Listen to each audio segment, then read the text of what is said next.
नमस्कार, मेरा नाम है हर्षवर्धन सिंह और आप देख रहे हैं एमएस टीवी शो है रूबरू।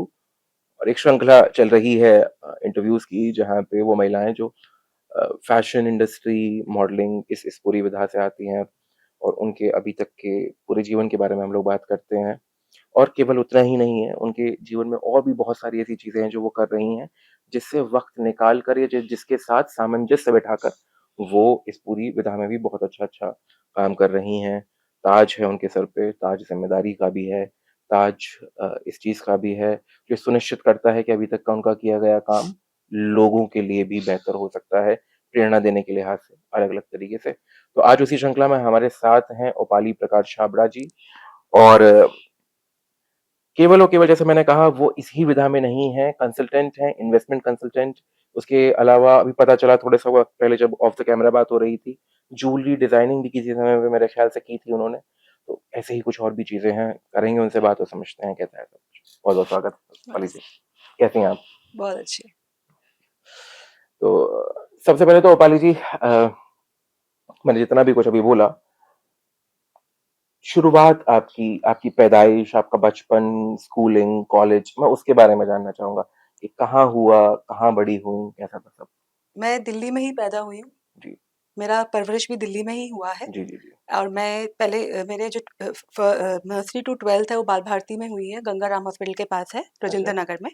वहाँ पे मैं अपनी 11th-12th में टॉपर रही हूँ, प्रीफेक्ट भी रही हूँ वाह! और 85 मार्क्स से निकली थी। उसके बाद मैं स्टीफेंस गई। स्टीफेन में मैंने संस्कृत ऑनर्स किया संस्कृत क्योंकि ऑनर्स। मैं आर्ट्स में थी और मेरे को अच्छा। संस्कृत बहुत पसंद था और मुझे था कि मुझे कुछ अलग करना है।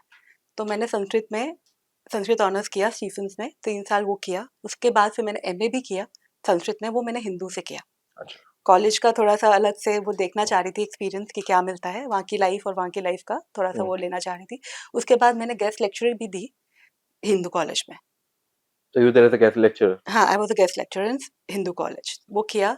उसके बाद मेरा बहुत मन था कि मैं इस मॉडलिंग फ़ील्ड में आऊँ क्योंकि सब देखते थे मुझे, कहते थे फैमिली में भी सब कहते थे कितनी अच्छी पर्सनैलिटी है, इसको मॉडल ये तो मॉडल ही लगती है, तो इसको क्यों नहीं डालते हैं?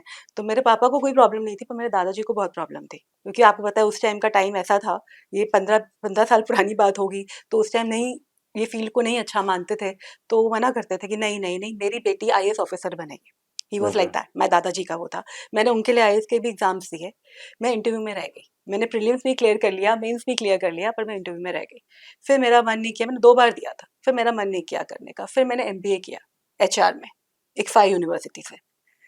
वो किया, उसके बाद मैंने एचआर में जॉब भी किया। दो मेरे पेरेंट्स इतना अलाउ नहीं करते थे, मैं बिज़नेस क्लास फैमिली से हूँ, तो उनको ये जॉब एंड ऑल नहीं पसंद था। किस चीज़ का बिज़नेस?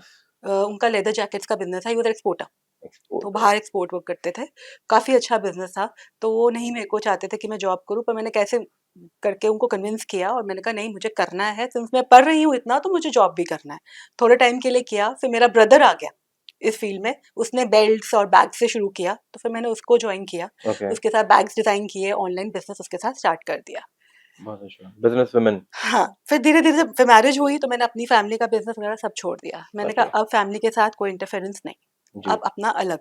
और वैसे ही आपको मैंने बताया कि थोड़े डिफरेंसेस थे मैरिज में क्योंकि मेरी हुँ, इंटरकास्ट मैरिज हुई थी। I married to a hmm. Jharkhand family, so थोड़ा-सा डिफरेंस था इंटरकास्ट का और कल्चरल डिफरेंसेस थे। कल्चरल डिफरेंसेस तो हाँ, मेजर हैं। तो इसलिए मैंने फिर वो सब छोड़ के अपनी ज्वेलरी का काम शुरू किया। डिज़ाइन किया, ज्वेलरी एग्ज़िबिशन्स लगाई, ली भी और खुद भी डिज़ाइन किया। उसके बाद मेरी डॉटर हो गई, तो फिर मैंने थोड़ी देर के लिए ये सब काम छोड़ दिया। ऑनलाइन चलता था, जो मेरे पुराने क्लाइंट्स थे, जो मेरे से जुड़े हुए थे, जी, जी, उन जी। वो आते थे, लेते थे मेरे से सामान, बट मैंने बहुत ज़्यादा लार्ज स्केल में नहीं करा, हुँ। छोड़ दिया था। फिर इसको देखा, फिर थोड़ा-सा धीरे-धीरे ऑनलाइन थोड़ा-थोड़ा चलता था, फिर कोरोना आ गया, आपको पता ही है। कोरोना के टाइम पे थोड़ा-सा लगा कि यार क्या कर रही हूँ लाइफ में? कुछ भी नहीं कर रही, ऐसे ही बैठी हूँ and I am not a person जो एक हाउसवाइफ है, जिसको कुछ करना है ज़िंदगी में। फिर मेरे को कॉल्स आए, मैंने इंस्टा में देखा, I used to do surfing and all, तो कॉल्स वगैरह आए, तो मैंने देना शुरू किए, इंटरव्यूज़, ऑडिशंस देना शुरू किए। तो मेरा फर्स्ट पेजेंट था miss India queen of arts, Noida में। कौन-सा साल था और ये? 2000, तो मुझे भी थोड़ा-सा याद नहीं है, 8-9 होगा आई थिंक। 8-9 कोई हाँ, नहीं आया। अप्रॉक्स। तो वो किया, उसमें मेरे को मिला वॉन किया मैंने टाइटल मिस कैटवॉक और समथिंग वॉन किया, तो वो मुझे बहुत अच्छा लगा। लाइक उसके बाद मेरे इंटरव्यूज़ वगैरह भी हुए, तो मुझे लगा कि yes I am something now, एक क्वीन वाली फीलिंग आई मुझे उस टाइम पे। हुँ। ऐसे ही फिर मैंने खूब सारे किए। मिस इंडिया होम मेकर्स किया, दीवा क्वीन किया, काफ़ी जीती मैं। अच्छा, तो मुझे अच्छा लगा अंदर से। तो बस मेरा ऐसे ही चलता रहा, फिर मुझे एज़ अ सेलिब्रिटी गेस्ट और जूरी बुलाना शुरू कर दिया। तो ओके, अब आज इस लेवल पे हूँ मैं कि लोग मुझे बुलाते हैं, मैं लड़कियों को ग्रूम करती हूँ, इंस्पायर करती हूँ वुमेन्स को कि आओ, अपने कंफर्ट ज़ोन से बाहर निकलो और कुछ करो। And now there are ladies who are out and really it gives you a feeling like a queen, and I'm really enjoying my journey now. इसके दैट्स गुड। साथ साथ I am an entrepreneur also. I look after real estate hmm, at hmm, hmm, Dwarka Expressway and Ram Ratan Group, which okay, is headed by Vijay Chaudhary. Okay. I'm doing that. Plus I am designing clutches and stoles also now. Clutches and Stoles, stoles. ladies stoles. Stoles तो वो अंग बस गले में हाँ जी, पहनने वाले हाँ जी, वो और जीन्स, आप जी, जी, जीन्स के जी। साथ पहने, सूट्स के साथ पहने, हाँ, साड़ीज के साथ पहने। जी। तो मतलब मल्टीडिसिप्लिनरी और हर विधा में आपने काम किया। मैं बस थोड़ा-सा एक चीज़ जो मुझे सबसे अलग लगी वो ये थी कि जो एक कांस्टेंट चीज़ रही, वो ये रहा कि यू वर देयर प्लेइंग और अगर हिंदी में मैं उसे कहूँ निभा रही थी कैसे कि अगर घरवालों ने कहा कि देखिए ये करना है, तो वो भी किया। हुँ। मगर उसके साथ-साथ वो भी किया जो आपको करना था। मेंटेनिंग द बैलेंस वो वाली चीज़। तो अभी क्योंकि आप रियल एस्टेट में भी काम कर रही हैं, साथ ही साथ मुझे अगर मैं गलत नहीं हूँ तो कहीं से ऑनरेडी डॉक्टरेट मेरे ख्याल से आपको मिला है अभी, हुँ। है ना? In fashion and in designing हुई फैशन है। Design, right. ग्रूमिंग की भी आप बात कर रही हैं, हुँ। खुद भी आप एक मॉडल हैं। तो उस बैलेंस के बारे में मैं थोड़ा-सा जानना चाहूँगा कि being a housewife, being a working woman, being someone, being an entrepreneur as well, how do you balance everything? Balance देखो, मेरा जो ये है ना ये फैशन का जो है, ये मेरा एक डिज़ायर था, एक पैशन था, जी, ठीक जी। है? और आपको पता है हमारे अंदर जो डिज़ायर होता है या पैशन होता है, हमें जब मौका मिलता है, एक ड्रीम भी थी, जब मौका मिलता है हमें लगता है कि हमें वो कर लेना चाहिए। जी, बिल्कुल। और जैसे ही मेरे हस्बैंड, आपको बताया कि मेरे हस्बैंड राइस मिल एस्टेब्लिश कर रहे हैं बिज़नेस में, जैसे ही वो हमको छोड़ के गए, उस टाइम मुझे ऐसा लगा था कि यार आई एम अलोन और मैं क्या करूँगी? क्योंकि मेरे लिए क्या है कि अकेले बैठना होता है ना, empty mind is the devil workshop. मेरे लिए वो चीज़ थी। मैंने कहा नहीं, अकेले नहीं बैठना है, आई विल बी मोर नेगेटिव, मैं उल्टा-पुल्टा ही सोचूँगी, कुछ अच्छा मेरे साथ नहीं होगा। हाँ, ये थी, बट बच्चा है, इसका स्कूलिंग है, सब कुछ है, तो I used to get lot of time for myself. जी, तो जी, मैंने जी। कहा नहीं, मुझे कुछ ना कुछ तो करना है, नहीं तो मेरी लाइफ पता नहीं कहाँ जाएगी, हो सकता है मैं डिप्रेशन में ही ना चली जाऊँ। ऐसी नौबत आ रही थी मेरे साथ। पर मेरे को ये डिज़ायर था और मेरे को जैसे ही ये टच वुड भगवान की दुआ से ये मिला रास्ता, मैंने कहा करो, जो कर सकते हो करो, अपने आप को बिज़ी रखना है। ये किया, फिर रियल एस्टेट का भी मुझे ऑफ़र्स आ गए, किसी ने मुझे बोला भी था कि आप करना रियल एस्टेट, आपके लिए अच्छा रहेगा। उसके भी ऑफ़र्स आए, तो मैंने जो मेरे को मिलता गया मैं करती गई और भगवान की दुआ से मेरा सब चलता ही रहा।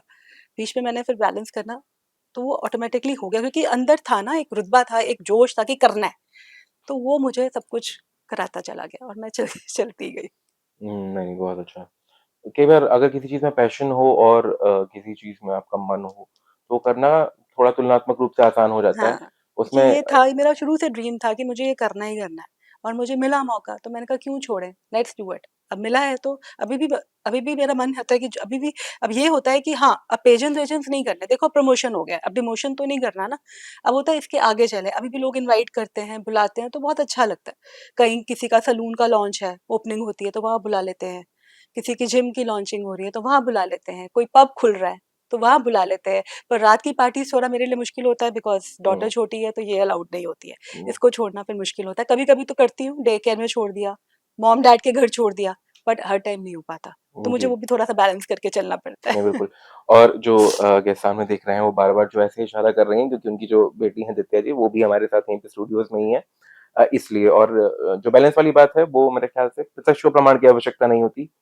आज इस इंटरव्यू में आने के लिए भी जैसे आप उनको साथ लेकर आई, तो it shows that the commitment for each and everything that you have. Rupali ji, एक एक छोटी-सी चीज़ मैं समझने के लिहाज़ से एक सर्टेन लाइफ़स्टाइल अभी तक आपने जो जिस तरीके से जी है, उसके बाद फिर एंटरटेनमेंट इंडस्ट्री, फैशन इंडस्ट्री, उसके अपने सर्टेन कुछ नॉर्म्स हैं जो फुलफ़िल करने होते हैं। एज़ इन के सर्टेन बॉडी टाइप हो सकता है, सर्टेन शेड्यूल होता है ना? हुँ। वर्किंग टाइमिंग्स हो सकते हैं, बहुत सारी चीज़ें होती हैं। तो जो ट्रांज़िशन एक थोड़ा-सा होता है, वो आपने उसके साथ मतलब how did it happen to you? और साथ ही साथ जो लोग हैं, अगर वो इस ट्रांज़िशन से जा रहे हैं, तो how to make it easy for them by the experience that you have? Basically मैंने ये चीज़ देखी थी कि जब मैं जॉइन किया था अपना ये फैशन इंडस्ट्री, रिचा को ही ले लो, जब रिचा को भी जॉइन किया था तो मेरा 1 ईयर 1 साल का टेन्योर है उसके साथ। उसके बहुत सारे शूट्स होते थे, गाला शूट्स वगैरह सब होते थे। उसमें भी एक रिस्ट्रिक्टेड टाइम था कि इतने बजे पहुँचना ही पहुँचना है। तो मैं उसको यही बोलती थी, यार मेरी डॉटर का स्कूल है। और मैंने ये देखा है कि बाकी भी जो मेरी साथी हैं, जो आती थी लेडीज़ वगैरह, या तो उनके बच्चे बड़े या फिर कहीं न कहीं सेटल्ड हैं या कुछ है। मैं ही एक थी जिसकी बेटी छोटी-सी थी, बिकॉज़ मेरी मैरिज काफ़ी लेट हुई थी। I got married when I was 34। Okay. तो मेरे लिए भी थोड़ा-सा ये मुश्किल हो जाता। मैं रिचा को स्पेशली बोलती थी कि तू वीकेंड्स में किया कर, क्योंकि मैं नहीं कर पाती। तो कहा नहीं-नहीं अपनी डॉटर को ले आया करो। मैं कहा मैं डॉटर को तो लेकर आऊँगी पर छुट्टी तो नहीं करवाऊँगी ना, क्योंकि उसके शो शुरू होते थे 11 या 12 ओ क्लॉक इन द मॉर्निंग।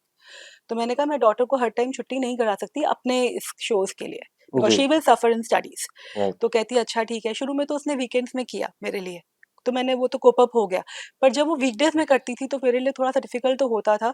फिर मैं देखती थी कि मेरे लिए वो कितना इम्पोर्टेंट है। अगर मैं नहीं भी जाऊँगी तो मेरा हो जाएगा, पर वो कभी भी नहीं चाहती थी कि मैं ना आऊँ, because I was a brand ambassador for her. अच्छा। तो उसको होता था कि ये तो प्रेज़ेंट होनी ही चाहिए वहाँ पे। तो बड़ी मुश्किल से कभी इसकी छुट्टी करवाई डॉटर की, कभी क्या किया, जो उसकी डे केयर टीचर है, उसको बोला कि ये ओके। आपकी डॉटर के साथ, because they are in same school, कि आप इसको ले जाया करना, मैं शाम को इसको पिक कर लूँगी। हुँ, हुँ। तो I manage that way, because I समझ। Had to see both the ways ना। तो मेरे को वो भी ज़रूरी था और मुझे डॉटर को भी देखना ज़रूरी था। तो कभी ऐसे किया, कभी वीकेंड्स में हो गया। तो मेरे लिए थोड़ा-थोड़ा मुश्किल हुआ, कभी-कभी मैंने अवॉइड भी किया, उसको सॉरी बोल के कि रिचा नहीं हो सकता, कभी इसका एग्ज़ाम है, कुछ है, तो पीटीए है बेटी की, तो वो भी अटेंड करनी ज़रूरी होती थी। तो कभी-कभी तो आई अवॉइडेड, बट जी। But most of the time I used to make it. But I have seen ladies का क्या है कि या तो उनके घर में फैमिली है, दे आर हुँ। इन अ जॉइंट फैमिली, जी, जी, मदर इन लॉ देख लेती है, सिस्टर इन लॉ देख लेती है, पर मेरे बिल्कुल। पास कोई नहीं है। Me and my daughter are alone at the home. तो थोड़ा-सा मेरे लिए टफ टफ बहुत टफ था, इनफैक्ट बहुत टफ था। But by grace of God I maintained it. पर मैं यही कहती हूँ कि बट ठीक है, लेडीज़ का हो जाता है, दे डू इट, क्योंकि मैंने किसी लेडी को ऐसा देखा नहीं, किसी ने कभी कंप्लेन नहीं करी और कोई आज तक अपनी डॉटर या किसी बच्चे को लेके ही नहीं आया, किसी शूट में या कहीं। आई हुँ। एम द ओनली पर्सन जो अपनी डॉटर को लेकर जाती थी। और कभी-कभी जब ये नहीं आती थी ना, तो मुझसे पूछते थे कि आज कहाँ डॉटर को छोड़ा है? आज डॉटर का कैसे किया है? मैंने कहा बस हो गया। क्योंकि रिचा मुझे इनडायरेक्टली बोल देती थी कि शी इज़ नॉट अलाउड, तो बी केयरफुल। तो मैं वहाँ पे तो कभी शो नहीं किया कि रिचा ने मना किया है। But yes, I knew it, तो मैं मैनेज कर लेती थी जैसे मर्ज़ी। कभी इसको कहीं मम्मी के पास छोड़ा, कभी कुछ। हाँ, मेरे लिए टफ होता था, इसको पिक करना है, गुड़गाँव से पिक करके लेके आना है, वहाँ से पिक करके लाना है, but it's my duty, I have to do it. You have to if I do um it. Doing something तो I have to be little hmm, dedicated to it also. Right, that was the thing. Right. ये तो work timings की बात रही। Off the camera जो foodie की बात थी, तो इस इंडस्ट्री में आके वो एक आपका शौक जो था उससे भी मेरे ख्याल से संबंध विच्छेद हुए और यू आर हाँ, नॉट दैट इनटू फूड। तो मैं वो थोड़ा-सा समझना चाहता हूँ कि लाइफ़स्टाइल भी बहुत ज़्यादा बदल बहुत। जाती है ना। अभी तक ये है कि self grooming was not a necessity, was something कि हाँ, अभी ज़रूरत चलो कर लेते हैं, हाँ, हो जाएगा इस तरीके से। बाध्यता नहीं थी कि हाँ, रहना ही है ऐसा, हाँ। क्योंकि it might be considered as a profession for someone. मैं उसके बारे में भी थोड़ा-सा जानना चाहता हूँ। क्योंकि जब मैं स्टार्टिंग में इसमें आई ना, मुझे नहीं लगता था, मुझे लगता था कि मैं आई एम परफेक्ट, ठीक है? मुझे कोई चेंजेस नहीं चाहिए अपने में, आई एम परफेक्ट। हुँ, पर जैसे-जैसे मैं इसमें घुसी, मैंने रिचा को देखा और मॉडल्स को देखा, मेरी फ़ोटोग्राफ्स वगैरह सब होती थी, तो मैंने अपने आप को एनालाइज़ किया। मैंने कहा हुँ, नहीं, इन व्हिच फील्ड, जो जिस फील्ड में तू है ना, तू वो नहीं प्रूव कर पा रही है। You are not a role model. कल को तू आगे गर्ल्स को बताएगी हुँ, या हुँ। किसी को करेगी आगे, तो तू उनके लिए रोल मॉडल नहीं है। तू हेल्दी है, तू मोटी है, तू ठीक नहीं है। अच्छा, you are not you are not fit for this field. तो मैंने फोटोज़ भी देखी तो मुझे लगता था कि नहीं, है। मेरे हस्बैंड ने मुझे 1-2 बार बोला इनडायरेक्टली कि नहीं, you have to maintain yourself, you my have to God! Reduce. मुझे भी लगा, मैं कहा नहीं। बड़े फिर साहसी पुरुष हैं। हाँ, वो बोल देते हैं। हुँ, तो बहुत मेरे को लगा, फिर मैंने कहा नहीं, कुछ तो करना पड़ेगा। हुँ, फिर रिचा ने ही मुझे बताया कि एक डायटीशियन है जिसको वो भी फॉलो करती है, अच्छा, कि Rupali go and talk to her and meet her. आज की डेट में मैं उसी को फॉलो कर रही हूँ और सीरियसली मैंने अपने अंदर इतना चेंज देखा है, मुझे इतने कमेंट्स मिलते हैं, अब तो हस्बैंड भी बोलते हैं, yes now you are proving your worth and you are proving your field. जिस फील्ड में तू है, अब लगता है कि yes you are serious towards it. और खुद को भी अब अच्छा लगता है, खुद को भी लाइट फील होता है, लगता है कि yes and I am very happy with this, with my real transformation now. ठीक है, खाना-पीना तो छोड़ना नहीं पड़ता है, बट थोड़ा-सा डिसिप्लिन लाना पड़ता है डिसिप्लिन खाने में, टाइमिंग्स का और वो सब कुछ। तो I am happy and very happy with it now. हो जाता है। नाउ इवन रिचा भी देखती है मुझे, तो she is also like wow. Now when people say wow and they give you compliments, आपको पता है फिर लड़की तो आसमान छू और टॉप ऑफ द वर्ल्ड पे आ जाती है। नहीं, नहीं, तो वो बिल्कुल, साथ बस में वही आसमान है पर। मेरे लिए। नहीं, लड़कों के साथ तो कई बार ये होता है, गलत भी हो सकता है, ऑकवर्ड हो जाता है, कोई कॉम्प्लीमेंट देता है कि क्या दिक्कत है, ठीक तो ऐसे ऐसा हो जाता है। अच्छा, आपने कई बार ऋचा जी का नाम लिया है, तो आपका एसोसिएशन ये ऋचा जी से और luxury.pr से कैसे हुआ? क्या थी आपकी जर्नी उसमें? ऋचा के साथ तो मैं लास्ट 2-3 साल से जुड़ी हुई हूँ, उसके शूट्स में मैं जाती थी। फिर जी। एक दिन ऋचा ने मुझे अपने आप फ़ोन किया और प्रपोज़ किया कि पाली मैं तेरे को अपना ब्रांड एम्बेसडर बनाना चाहती हूँ। तो मैंने उसको बोला, मैं कहा इतनी लड़कियाँ, मैं ही क्यों? कह रही नहीं, मुझे तेरे में लगती है वो खूबी, तेरे में वो जोश लगता है कि यस तू करेगी, एंड मेरे को जहाँ तक लगता है you are a pure soul and a pure human being, human heart with a good human heart. Hmm, मैं कहा ठीक है।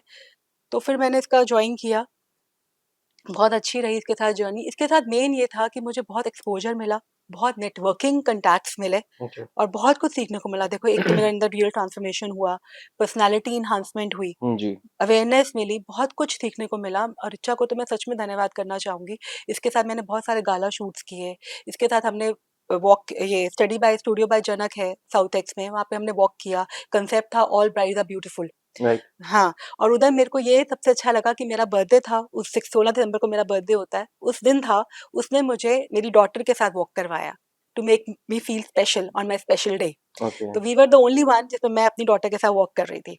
तो सबको वो बहुत अच्छा लगा था, उसमें हमारी बहुत ज़्यादा फिर क्लैपिंग एंड ऑल सब बहुत कुछ हुआ था। नहीं, दैट्स अ तो very good thing. You said कि हाँ, मैं अपनी डॉटर के साथ वॉक कर रही थी। हाँ, आपने ये नहीं कहा कि मेरी डॉटर मेरे साथ वॉक कर रही थी। हाँ। There is a slight difference ना दोनों चीज़ों में। That's a good good transition.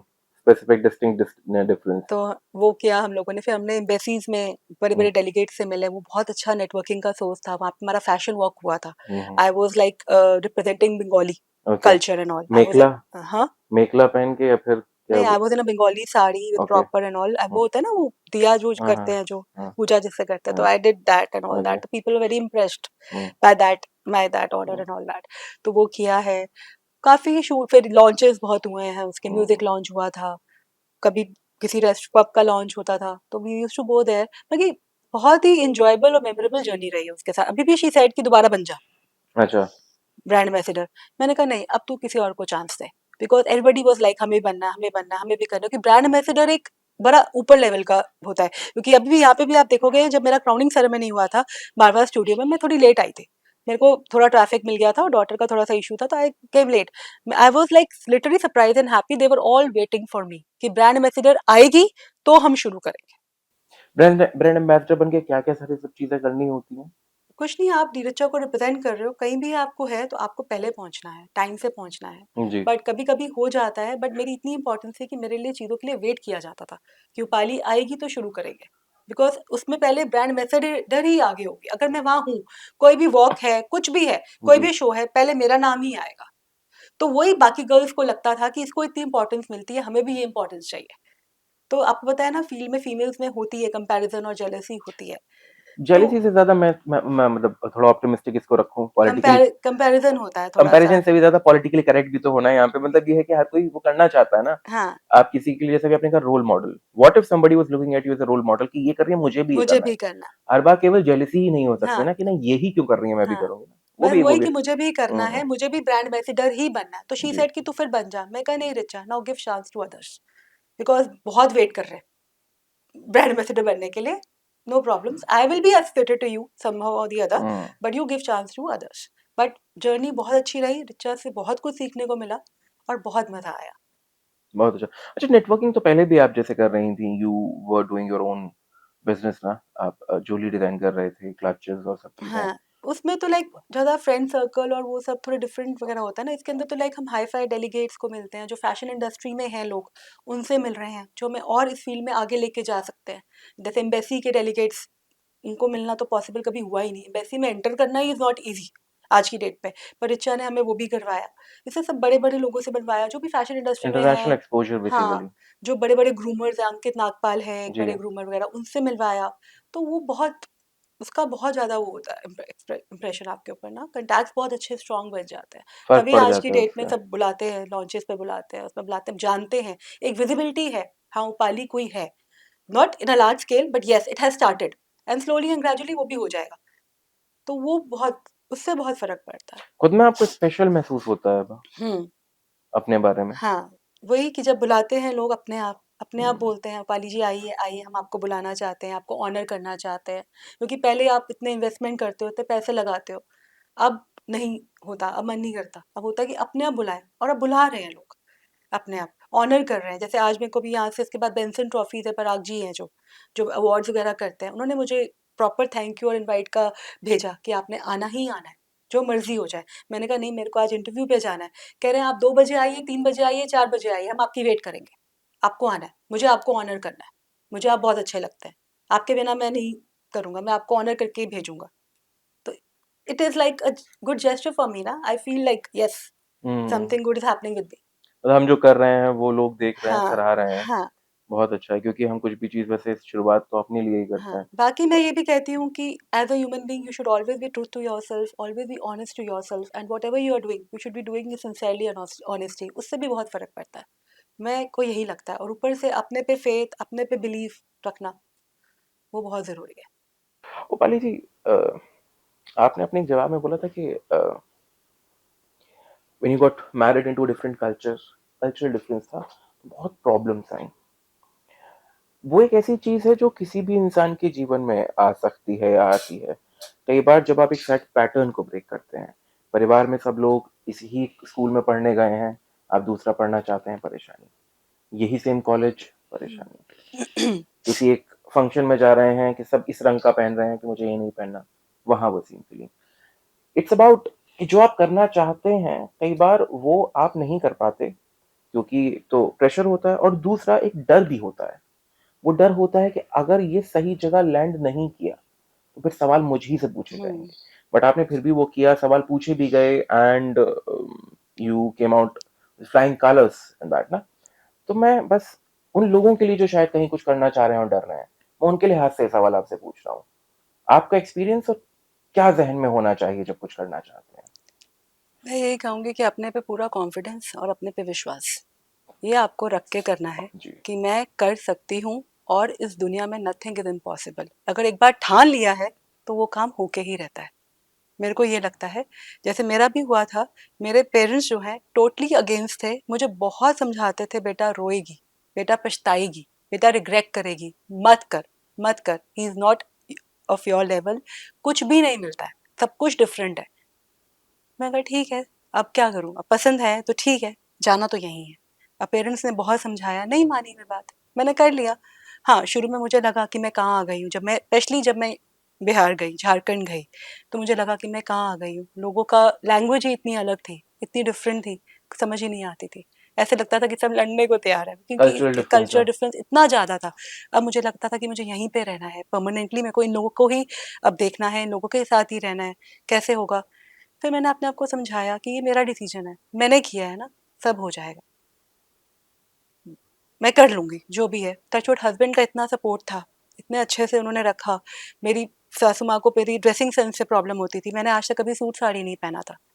शादी से पहले हम लोग वेस्टर्न ड्रेसेस, पंजाबी हैं तो वेस्टर्न ही पहनते थे। तो मैंने उनको बोला यहाँ पे घर पे कि मैं नहीं पहनूंगी सूट्स। शुरू में पहना क्योंकि अच्छा लगता था, आप न्यूली मैरिड हो तो आपको अच्छा लगता है कि आप तैयार होकर बैठे हैं। फिर तीन तीन चार महीने के बाद मैंने कहा नहीं, अब मेरे को ड्रेसेस पहननी है, केपरीज पहनूंगी, शॉर्ट्स पहनूंगी, सब पहनूंगी। मेरे हस्बैंड ने मेरी मदर को समझाया कि ये बिहार नहीं है, ये दिल्ली है, ये पहनेगी, ठीक है। क्योंकि इन्होंने मुझे इतना सपोर्ट किया ना कि उससे मेरा कॉन्फिडेंस भी और सब कुछ रहा। मैंने अपने आप अंदर अपने सब कुछ रखा और मैं चलती रही, चलती रही। उसके बाद सबने मुझे इतना प्यार किया, मेरे ससुराल वालों ने भी बहुत प्यार दिया। मेरे चाचा ससुर हैं, मेरे ससुर जी नहीं थे, उन्होंने मुझे बहुत प्यार किया। सबको पता था कि मैं दिल्ली की हूँ, तो उन्होंने मुझे वैसे ही रखा। तो मेरा अंततः सब स सही हो ही सब गया। सही हो ही गया। यू फिर जस्ट धीरे-धीरे पेरेंट्स भी सही हो ही गए। यू शुरू नीड में टू स्टिक बहुत टू इट। हाँ, हाँ। शुरू में बहुत बोले थे, देखना ये होगा, वो होगा। पर जब मेरे को हमेशा देखते थे, मैं आती थी मिलने के लिए, बड़े खुशी से आती थी, कभी उदास नहीं हुई, कभी कोई कंप्लेंट नहीं करी कि नहीं मैं कहाँ चली गई हूँ या रिग्रेट नहीं है मुझे। तो वो सब फिर ठीक हो गया। बस यही है, अपने पे ही कॉन्फिडेंस आपको होना चाहिए, अपने पे विश्वास होना चाहिए। अब आपने किया है, तो होना चाहिए और मेरा अपने सब सही फैसले रहा, के साथ खड़े रहना। हमेशा। जी। नहीं, वैसे जैसा आपने कहा कि आपके जो हस्बैंड थे उन्होंने अपनी मदर को समझाया, हाँ, तो वो तो मुझे तभी समझ में आ गया था कितने साहसी पुरुष हैं, जो बहुत सपोर्ट किया था, हर चीज़ में। बिल्कुल, बिल्कुल, बिल्कुल। जब उन्होंने आपको बताया था क्योंकि कि मेरे को भई तो ऐसा भी था कि मुझे खाना भी इतना बनाना नहीं आता था। अच्छा। मेरे घर में कभी मुझे किचन में घुसने ही नहीं दिया गया था। हुँ। तो वो भी नहीं आता था, उसमें भी मेरे हस्बैंड मुझे सपोर्ट करते थे, वो आके खुद मेरे साथ किचन में हेल्प करते थे क्योंकि वो हमेशा अकेले ही रहे हैं, अकेला कॉलेज किया है, स्कूलिंग भी अकेले किया, हॉस्टल में बहुत रहे हैं, तो उनको आदत थी। तो वही मुझे कह देते थे, "मैं हूँ ना, मैं कर लूँगा, तू टेंशन मत ले, नाम तेरा ही आएगा पर मैं कर दूँगा।" तो ऐसे भी हुआ है, तो फिर चलिए। इससे बढ़िया और क्या हो सकता है। हाँ, उससे थोड़ा जो जीवन है तो आसान हो तो जाता है, मॉरल लाइफ़ सपोर्ट ईज़ी हो बहुत जाती है। रहा है मुझे हर चीज़ में। लाइफ़ ईज़ी हो जाती है। तो इसी के साथ रूपाली जी, आज का ये इंटरव्यू, आज की बातचीत जो है, उसे मैं कहता हूँ एक अल्पविराम, कॉमा लगाते हैं उसमें।